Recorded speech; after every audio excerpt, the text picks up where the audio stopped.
the Four Nations Faceoff break well underway, the Flames players are enjoying a nice break, but behind the scenes, you can bet your bottom dollar that Craig Conroy and the rest of the Calgary Flames management team is hard at work. The Flames are trying to salvage their season, and the team may have to make a trade or two to make things work, depending on which direction the team will be going over the last couple months of the season. One pending UFA, Dan Vladar, has started to gain a few potential suitors for a trade.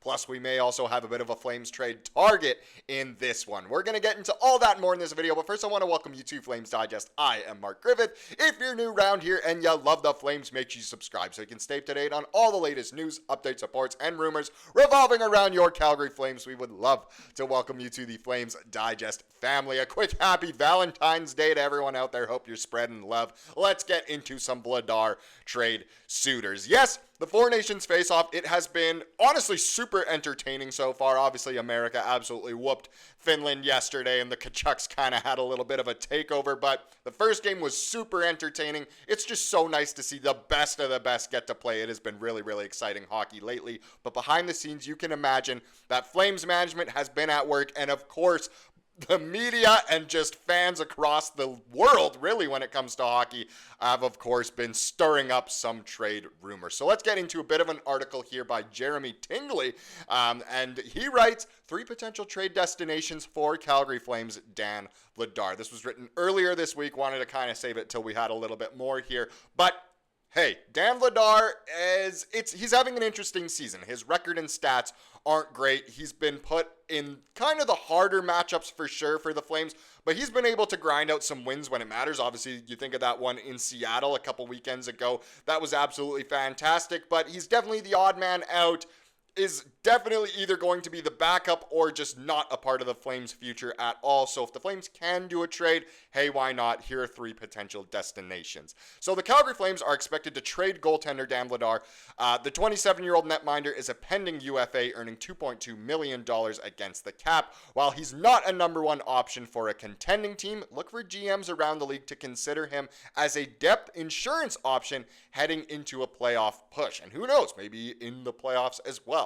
Flames GM Craig Conroy has Dustin Wolf as his number 1 of the future, and with Devin Cooley showing off all-star level skills in the AHL, Vladar being moved for a prospect or some NHL depth will certainly be on Conroy's wish list. Here's where Vladar could end up before March 7th. It is quickly approaching. Let's get into the first one. Boom, it's the Carolina Hurricanes. Usually I don't crop things like this, but the way the ads were on this side, I had to. But there you go. Boom, big letters. Bang, Carolina Hurricanes, the number 1 here. So the Canes have Freddie Andersson, who is slated to be their 1A, but with his injury history, they are in the market for another goalie. Anaheim Ducks' John Gibson recently mentioned he'd prefer to be traded to either Carolina or Edmonton, the 2006 Stanley Cup Final.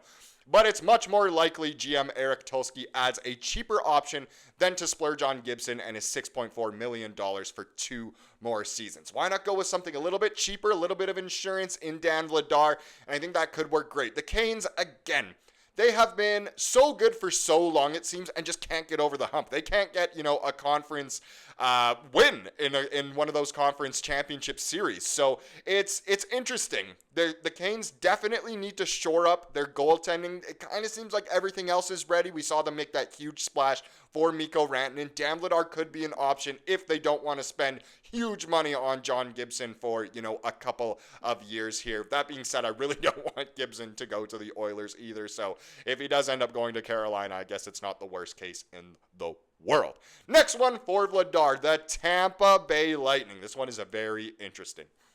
So the Lightning's backup currently is Jonas Johansson, who is a pending UFA and has posted a record of 6-5-1 on the year with a 324 goals against average and an 892 save percentage. So kind of similar to Vladar. His record is obviously quite a bit better. Now Tampa, you could argue, is a better team than the Flames.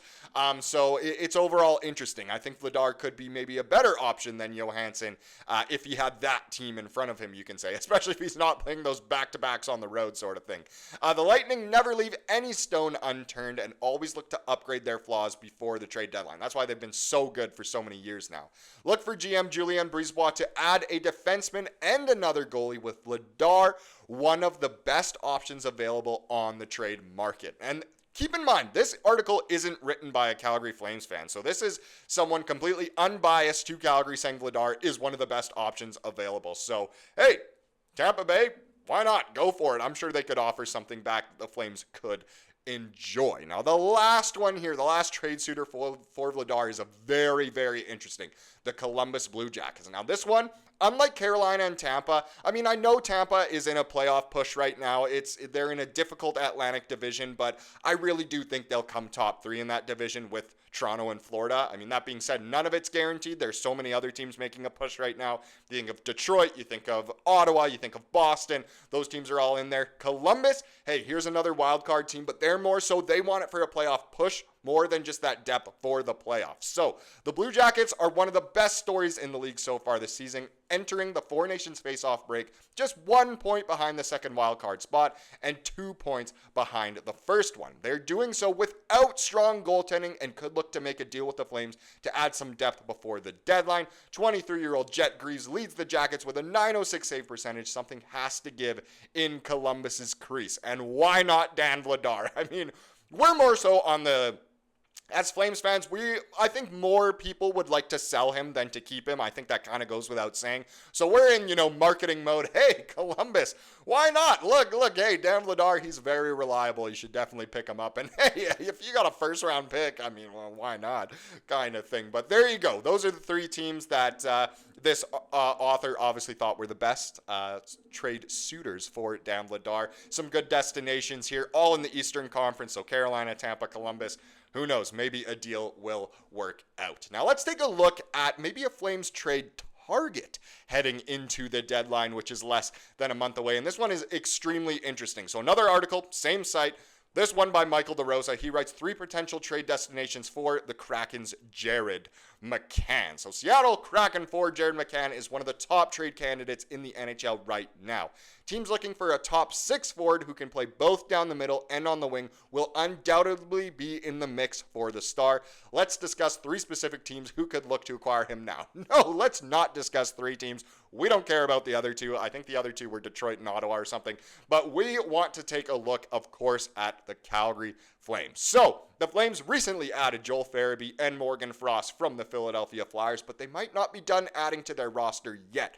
The playoff hopeful Flames would love to add another top 6 forward, and McCann would give them just that. When looking at their roster, he could slot beautifully on their second line if acquired. That totally depends on what the lines even look like. What will they look like when Zary is healthy?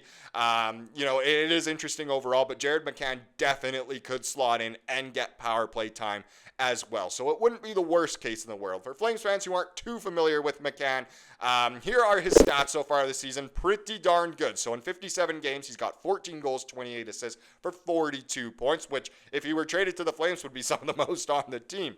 Loves to shoot the puck, obviously, which is good as well. He's actually a +7 on that Seattle team, which is very good as well. A Corsi for percentage well above 50%, which is great. So definitely a great option. It's just, I don't know. The Flames would have to give up a lot, and he's a little bit old for what Conroy is looking for, but maybe you trade a roster player away for McCann kind of thing is what I'm thinking. A direct replacement doesn't always need to be, for futures, even though that's probably what Seattle wants to acquire. But either way, it's an interesting option overall. Do I think this is going to happen? No, but it's a good target to keep in mind, of course. Now let's wrap up this video with the comment of the day, as we love to do here on the channel. It comes from the most recent video about Rasmus Andersson in Sweden, who of course didn't play in the first game, which is funny because in that video we said, will he play? That was the name of one of the chapters of that video, and then he didn't. And Guitar Memoir here, he said, hopefully Razzie doesn't play today, which was against Canada at the time, and after they lose, he gets into the lineup. And that could definitely be an option. Sweden plays against Finland tomorrow, which could be interesting. Hopefully Andersson slots in. Sweden has a very good D core, but Andersson could easily slot in above pretty much anyone there. Am I saying he's better than some of those guys?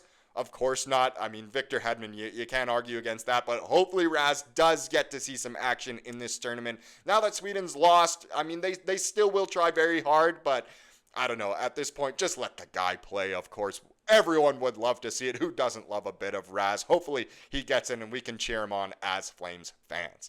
Thank you so much for watching this video. Please subscribe like you saw here today and have a wonderful rest of your day.